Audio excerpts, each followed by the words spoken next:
It began as any shush of wind, and Wilson started to take interest as the noise rapidly grew into what sounded like innumerable pellets being fired through the forest. Overhead, the crowns of the trees were bending and snapping, and above that the scant white clouds were turning crimson and gray. Then the forest was all rumble and roar. They had finally begun to run for the truck when a hot, black, raging smog swept them up like puny rag dolls and body slammed them into the road. Wilson hit chest first with such an impact that his lungs caved. The cracks he heard seemed to be his ribs, but were in fact the firs crashing around him. He was gasping for oxygen when a tree fell upon his legs to vice him to the hostile earth. Next, a scalding brew of mud and ash began to cover him and boil his flesh. He felt his ears stiffen and curl. So hot was the slurry that he could only imagine it was lava.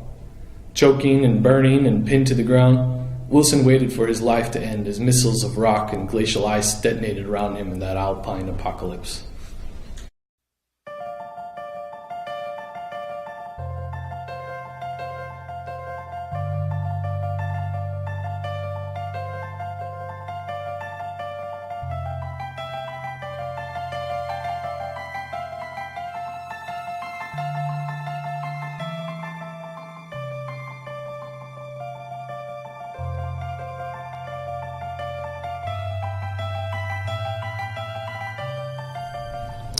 That was Jon Gosch, reading from his new novel, Deep Fire Rise. Hi, I'm Alan Rose. Welcome to Book Chat. We're excited today to have Jon with us, and it's actually welcome back to Longview because you're a Longview native. Born and raised. Born and raised, and graduated from R.A. Long. Graduated from R.A. Long, 2003. Wow. 2003, great. Well, Jon, you've got a fascinating book about the eruption of Mount St. Helens, at the same time a murder mystery going on. And I was really impressed how you had sort of two suspense tracks going. One, as Deputy Wilson is looking for the murderer, and on the second track about the mountain continuing to build pressure. And I really liked the way you brought those two tracks together on the morning of May 18th, 1980. So first question is, how did you come to this idea for this story? Yeah, good question, and thank you for having me on the show. Okay. Being a Longview native, obviously Mount St. Helens has been, hugely influential in my life. Just right in my backyard, always would go up there and visit. And but for my family, it even had more significance. My dad was he was a Longview police sergeant in 1980, and he was actually involved with some of the emergency services, with carburetors getting clogged and ash falling down in cars and all that stuff. And he got to meet the president, Carter, when he came through. So he had a lot of stories to share about the mountain. And now my older brother is a deputy sheriff, and he works right on the south side of Mount St. Helens in North Clark County. And I started doing some ride-alongs with him and wondering, boy, what would it have been like to be a deputy sheriff in 1980 when this volcano in your backyard is erupting, and being a writer, and just the yarn started spinning in my mind from there. Great. I was impressed since I live up the North Fork of the Lewis River, close to Amboy. So as you were describing the countryside and the people, I was thinking, I know that person. And I think you really captured the sort of the independent spirit of the loggers, or former loggers, people who are sort of living on the edge because some of the industry that sustained them and their families has gone away. And within that setting, you then introduce us to Deputy Wilson as he goes about his rounds on the back roads of North Clark County. And all the time, the mountain is continuing to puff ash into the sky. So how old were you when the mountain blew? I was -4. You were -4. I was born in 1984. Okay, so you don't remember a lot. No, not a lot. Okay, all right, good. So how did you come to structure the story? Because you really, as I said, have sort of two tracks going on, and you brought them together really, really well. Yeah, well, I took great pains to be as historically accurate as possible. And I did a lot of research in the Longview, at the Longview Daily Library, or the Longview Library, reading the old daily news articles, the books that have been written about it, and And so I created a timeline of the most significant events as the mountain was becoming more and more active. And it was important to me seems like most books start right before the mountain was. And it's like, it was more of an extended process to that, and then there was a lot more tension. That slow build is a big part of the Mount St. Helens story. So that was very intentional, and I thought that would pair very nicely with a murder mystery. So very meticulous of charting it out, and where are these plot points going to benefit these plot points, as you're tying those two together. That's great. Yeah, certainly I remember that time, and just sort of this wonder about the mountain, what would happen if it did blow, and of course we didn't know if it would blow north or south or straight up, and so there was this tension around that time, as we knew the mountain was building pressure. What type of research did you do other than about the mountain? Because you bring in a lot about police protocol and how Deputy Wilson sort of develops relationships with the locals, and that too is a significant part of the story. Absolutely, yeah. I was probably in my brother's, the passenger seat of my brother's patrol car for 10 days altogether. And just seeing the interactions he would have with the locals, and I really wanted to capture the unique policing style of a rural officer versus a city cop. That's very different. It requires a lot of interpersonal relationships. So I wanted to capture that. And I spent a lot of time, as I said, in the library, but not only reading the articles about Mount St. Helens. What was really instructive was reading the police blotter from 1979 and 80. It was amazing, some of the nuggets you'd get from a 2-line description of some bizarre crime that somebody had committed. And so a lot of that was woven into the story, and it really inspired me. For instance, there was a really bizarre crime where a gentleman broke into somebody's house on Christmas Day and opened up all of their presents but didn't take anything. I remember that from the book, yes. Who would do such a thing? That's so bizarre. And of course it inspired me to think, well, what kind of character would do that? And so several of these situations created scenes and characters that further got woven in. Deputy Wilson has a very attractive personality. He does develop relationships with the locals. He sort of knows when to look the other way, and when he needs to, be active in a situation. And I really just enjoy getting to know him and really admired him. And so I thought this really was sort of a tribute to law enforcement officers, the men and women who do patrol our rural countrysides. Yeah, you're absolutely right. I've said it's ostensibly a murder mystery.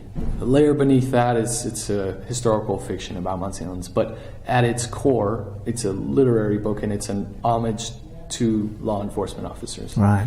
And I feel like in this era, policing's become so politicized, so polarized, and I think a lot of people, especially on the left side of the spectrum, forget. And like I said, because I, kind of over there, but that police officers are so vital, and they're so necessary, and they put their life on the line every day. And the stories I've heard from my dad and my brother, they're just incredible. They're heroes, and everybody who's willing to put their life on the line is a hero. And here we are. It's 9/11, and that's a good day to remember that as well. So yeah, I wanted to honor that, and in a way that's also not necessarily glorifying every aspect. There are dark undercurrents running through it, which are peculiar to law enforcement. So thank you for noticing that. Yeah. How's your brother responded to the book?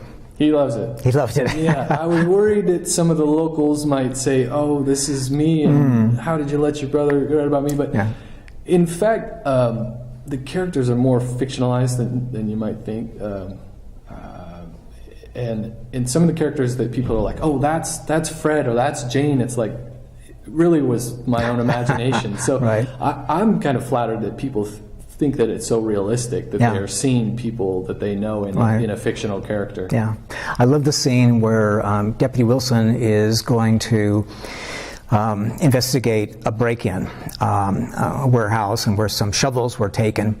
And so he's talking to the local owner, and he says, how did the person get in and such, and did he come through the window or break the lock? And the person said, there's no lock, they just walked in. Yeah. Yeah. And it turns out another person came in and just borrowed the shovels. So. Yeah, it's fun to, it's also fun. I do this sometimes. They're almost like false summits where you think that a scene is being built up into right. something, and then it just sort of falls off and drifts into something else. And yeah. I think that's fun. Not everything. I don't necessarily like plots that are too linear. Mm-hmm. I feel like they need some branches and need some tangents to right. To give it texture. Right. And I think you really bring out personalities, whether they're fictional or based upon people or such, who we can care about. And even though they may not necessarily be attractive people, the characters who've lost their jobs and are just trying to hold things together for their families became very sympathetic. And I think that, once again, Deputy Wilson's sensitivity to these people, realizing the pressure that they're under, just really added to the story. Yeah, I took great pains to find a humanity in every character, mm-hmm. even the most loathsome ones, the despicable ones. And I learned a lot of that from my brother, mm-hmm. who is a cop. And there are monsters out there, but there are things that make them into monsters, mm-hmm. and it's important to try to trace that back. And I think that's what literature is good for, mm-hmm. to help us understand the human condition. Definitely. I was also impressed that your former English teacher, Mari Long, Jim Lemons, who's very well known in this area and respected, helped edit the book. Yeah, he did a great job, and we've stayed in touch ever since I was 18, so for 15 years, and mm-hmm. I've gone mountain biking with him and almost broke my neck, out there. He's hardcore. Yeah. But he knows this country extremely well, and I felt like not only was he a great writer, not only did we have a great relationship, but mm-hmm. but he would know what maybe wasn't historically accurate, what mm-hmm. wasn't authentic, what details may have been mm-hmm. missing. So helped with that. And interestingly, his cousin was nearly died in the explosion, or really? Certainly could have. He was a logger. Right mm-hmm. on, he was working within 2 or 3 miles of the red zone, mm-hmm. but it blew on a Sunday, mm-hmm. and they were working Monday through Saturday. So if it had blown any other day, his cousin would have been right. toast. So right. Also, another literary character from this area, Spike Walker, was involved in your book too. Can you talk about that? So he lives in Yacolt. Right. I believe his dad was the principal out there, and he's a really interesting character. His books were the inspiration for the show World's Deadliest Catch. Right. And my brother knows him quite well, and I got to know him. It was one day when I was doing a ride along, and mm-hmm. He chatted and was very generous with his time and gave me some great deep developmental mm-hmm. edits. Great. And he's one of those guys too where it's all for the best, but he's kind of gruff, and he's kind of, yes. he kind of says, "What the heck are you doing?" Well, this is terrible. This part's terrible. And yeah. So it's good though. You get a tougher hide, and yeah. That's almost as good as, almost better than somebody who's sweet to you all the time. Well, certainly Spike Walker and Jim Lemons must have had an influence on this book, because this book really moves along. It's suspenseful, of course. It's also touching and moving at different places, and I just really was very impressed with it. Well, thank you. How long did it take to write? It took about 7 months to complete a very solid draft. Mm-hmm. So I write pretty slowly. 7 months doesn't sound slow. Well, yeah, I guess, I had an advantage. I was in South America for the first 5 months. My wife and we traveled through 4 different countries in South America, and so I had the luxury of basically doing nothing but write and travel. And I had a lot of trepidations about how that would work. I thought that I needed to be closer geographically in case I needed some help, But it turned out that it was fine. And in some ways, being far away like that helped, because I didn't have so many distractions of family and friends knocking on my door. Hey, let's go grab a beer. Hey, let's shoot some hoops, or whatever. So I was able to focus in a way that I otherwise wouldn't have been. And then with the first draft, it's probably you're just getting the story down on paper, and you can do the filling in with the research and such later. Well, actually, it's the opposite for me. I really put a lot into the research before I even laid down the first word. I guess I had an outline of where I wanted to go, but it was only after I did the research that I started writing, and I'm glad that was the situation, because, like I said, a lot of the research I did led into scenes and characters that otherwise wouldn't have been built into the story. And so I'm very slow, as I said. I mean, it doesn't seem slow, 7 months, but day by day it seems slow. I might only get 400 or 500 words down on a page in a 6-hour period. And my wife, she just can't watch me write or be a part of it, because you get a few words down, you scratch it out. Get a few words, scratch it out. You stare at the wall for 15 minutes, get a few words, scratch it out. But it's what works for me. Do you work from an outline? Do you work up an outline before you begin your writing? I did, and in the next book I will do even more. Do that even more so. I think that it depends on the book. I think the main rule, I wouldn't tell anybody you should do this, you should do that. I think the main thing I would advise aspiring writers is figure out what works for you. Right. Learn yourself and how you work, and only thing that can help you learn is just experience. You just gotta put the pen to the pad and your butt in the chair and figure out how to make it work. Definitely. It's a very, very individual process, I think, for each writer to find out what he or she likes to do, how the story comes. We hear stories of people who famous authors who will outline everything before they start writing, and others who just write and just let it sort of flow out. When you were writing this, were there any surprises for you as the writer? Yeah, I mean, I would say a lot of the dialogue, I would say most scenes I knew I would write a mini outline of what I want to, the points I want to hit in that scene. But it would often be the goofy, the goofy tangents and asides, and the things that you had highlighted earlier, the humor that gets injected, and that's all spontaneous. And I think you almost become each of the characters. Right. Sure. And so when you really are embodying them, then they my wife laughs. I start hearing voices in my head. Sure. And they dictate for me. And that's when you know it's good. And one of my favorite writer of all time, Cormac McCarthy, he said that the book The Road, which won the Pulitzer Prize, for him it was like taking dictation. Right. And then the characters were speaking to him and the words just were flowing. So I try to get to that state as well. That's great. That's great. You mentioned the next work you're working on. Can you talk about that? Yeah, so it's another historical novel set in the early 1900s. And it's going to follow a group of Wobblies. Wobblies, the International Workers of the World. Yes. This was a radical labor union. It was very active in the Pacific Northwest, throughout the country, throughout the world, but really, especially in the Pacific Northwest, they were in the mines around Dakota. They were lumberjacks all around. They worked in textile factories, and they were fighting for better wages, for safety in the worker safety. And it turns out that my great-great-grandfather was a Wobbly in Centralia. During the massacre, he wasn't involved in the massacre, thankfully, or probably wouldn't be around.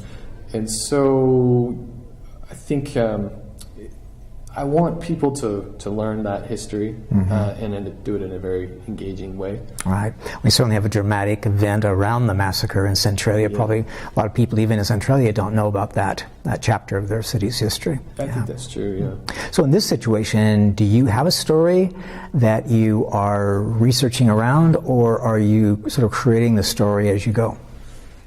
Yeah, kind of both. I have some characters. I have some themes and some, I guess, some points I'd like to kind of make delicately, and I have some different locations I'd like to use, and so it's just gathering all those things and then drawing them together. But getting down to the human element of, boy, what would it have been like again to have been through that. Yeah. Yeah. So, Jon, why don't you read a portion of the book for us? Great. So it's a section near the beginning of the book. It's Christmas Day, and Deputy Wilson is the protagonist. He's the deputy sheriff, and he's got a rookie who he's training. And there's been a report of a bizarre crime, which I was talking about previously. Someone has broken into somebody's house and opened up all the Christmas presents and didn't take anything except for a gun that was on the mantle. So they called to the house, got a lead, and now they're on to the suspect's house. Okay. So take it away. Okay. The suspect's 4-acre lot was a jungle of weeds and thistle and remnants of things nobody was ever going to need or want, including him. A rusted bedlam of bed springs and hat racks, broken chains and bear traps, wash tubs and bowling balls and rear axles to vehicles long extinct. So many curious artifacts with no apparent order or foreseeable use. And through it all, a grungy footpath leading to the trailer that sheltered such a revolting landlord. Just a little grain box of a home streaked with moss-colored grime and slouching unevenly upon wooden blocks that were rotting with the climate. The windows had all been busted out and patched back with cardboard and duct tape, and sloppily done at that. Some strange gutter was hanging by a single nail and dripped. Rooftop antennas seemed angled for random intergalactic communication. The door was just an old plastic sled and hinged with wire. Wilson and Chef had been standing at the edge of the property, Chef's eyes alive like he was beholding the ruin of another time, perhaps the future. They took special care as they picked their way through that trash heap of a lawn, on guard against things that might bite or jab at them. Wilson took the first step up to the trailer, and the wooden plank collapsed and he nearly pitched forward to his hands and knees. He decided to just holler, "Elmer, it's the police. Come on out and have a chat with us." They could hear his nasally, indecipherable voice within the trailer, a shuffling of furniture. "Come on out now. We just need to ask you some questions." More sounds of movement. A cry like some cornered marsupial. "We're coming in, Elmer. Don't give us any trouble." Wilson drew his gun. Chef did the same. They nodded at each other, and Wilson skipped to the second step and banged on the sled. The makeshift door was unlatched, and Wilson flung it open and hurried inside with his gun poised. Seated at a little card table with his back turned to them was Elmer. He wore a set of giant rubber earmuffs like those for doing yard work, and he was hunched over and busy with some task like a goblin at his workbench. Elmer muttered to himself as something squealed down beneath his legs. Chef followed Wilson into the trailer. They crept forward, guns at the ready, but still Elmer took no notice of them. They peered over Elmer's shoulder to see what he was working on, and found a beheaded mole flayed open on a bloody wooden board. Elmer was cutting at it with a dull knife. "Good Lord," Chef said. Wilson hollered Elmer's name. There was no response, so he shouted again even louder. Finally, he stomped on the floor a few times, and Elmer turned and spasmed and tossed his knife up into the air. "Don't shoot," he shouted as his knife clattered into the nearby sink. "We're not going to shoot you," Wilson said. "What? We're not going to shoot you." "What? Take your damn earmuffs off." They watched him remove the earmuffs and then grab at his racing heart, the old loon wheezing through his ruined teeth. He was an improbably unattractive human, the few hairs on his head clinging to his scalp like wet cobwebs, his eyes overlarge and perpetually bloodshot, his ears pointed like some species of bat, a face that never knew love. "I thought you was going to shoot me for sure," he said. "Elmer, what are you doing with that mole?" Wilson asked. "The mole? Well, shoot, I'm a little embarrassed about that. Were you planning on eating the mole?" His eyes dropped to the floor. "Yeah, I was going to add him to my stew." "And what's in that sack beneath your legs?" "Last night's catch. A couple of rats and some field mice." "Don't you have any money for food?" "I've got some change in the jar there, but it ain't much. Hard to find work, you know. Only real job I ever had was at the plywood mill, and now that's closed. But I'm getting by. And the rodents really aren't all that bad once you get used to eating them. Good a protein as any. Heck, in China that's all they eat." "Why were you wearing the earmuffs?" "'Cause I don't like to hear them squealing at me, of course. Would you?" Wilson looked around Elmer's disgusting habitat. The couch was a sinkhole, the kitchen a collection of small travesties, the pantry lined with jars of viscous horribles. "Elmer, we need to ask you a few questions," Wilson said. "All right, but what's this all about?" "Deputy Sheffield and I are investigating an incident that occurred in this neighborhood earlier this morning. Can you tell us where you were between the hours of 4 and 7? "I was sleeping." "You were sleeping the entire time?" "You said between 4 and 7, right? Let me just double check." "Yep, I was sleeping the whole time." "So you weren't running along Cedar Creek Road this morning?" "How the heck? I mean, well, yes, that's right. I had been thinking of yesterday. This morning I had some traps to check. Dang cats and coons been cleaning me out if I don't get there extra early." "I see. And I decided to run out and back for a bit of exercise." "Uh-huh. It's very important to get your exercise." "And what were you doing before you were running along Cedar Creek Road?" "Well, that's when I was sleeping." Wilson glanced down. "Elmer, those boots of yours have seen better days. I could probably find some newer ones for you, though I'll need your size. Do you mind if I just measure the length of your boot real quick?" "That's all right. I'm content with these. Really am." Wilson bent down and spread the tape out. Elmer avoided Chef's eye contact as it stood there twitching uncomfortably. "Just hold still now, Elmer. I've nearly got it measured." "Say, what sort of an incident are you investigating, anyhow?" 10.5 inches. Interesting. How about we try one more thing? Would you mind showing me the tread of your boots? That would go a long way toward helping us out." "Well, I don't know what this is all about. I think there must be some kind of mistake." "Just turn your boot to the side for me." "They're just my old boots is all," Elmer said as he was turning over his other foot.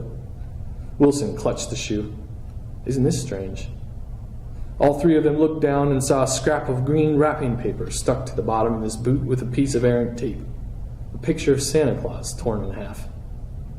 Elmer looked to Wilson, back to the boot, back to Wilson. "Okay, but I never took nothing," Elmer said. "Where's the gun?" "Gun? There wasn't no gun in any of those boxes." "We'll have to search your trailer." Wilson looked around at the filth and the rancid squalor. "The detective will have to search your trailer." "I never saw no gun. I didn't take nothing. I swear to that." "You think we could trust you?" "I swear to it. On the Bible. On my mother. I could take a lie detector test even. I swear it. I never took nothing. I just wanted to have a Christmas this year."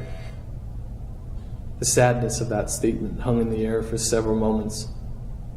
"Elmer," Wilson said. "What?" "I don't know. Come on. We've got to take you into the station." What am I going to do? I ain't even finished butchering the meat yet." Wilson shook his head. "Come on, Elmer. If we hurry up, we can get you a turkey dinner at the jailhouse." "Oh, yeah? Should I take my medications now?" "Let's grab all the medications you've got. Now go on and dump those rats out in the yard." "What about the field mice?" "Those two." Great. Okay. Okay, well, Jon, we're excited to have you read at WordFest tonight. Me too. And once again, welcome back to Longview. And we look forward to future books. Absolutely. I'd love to be here with the Wobblies. Thank you. Thank you. Thanks.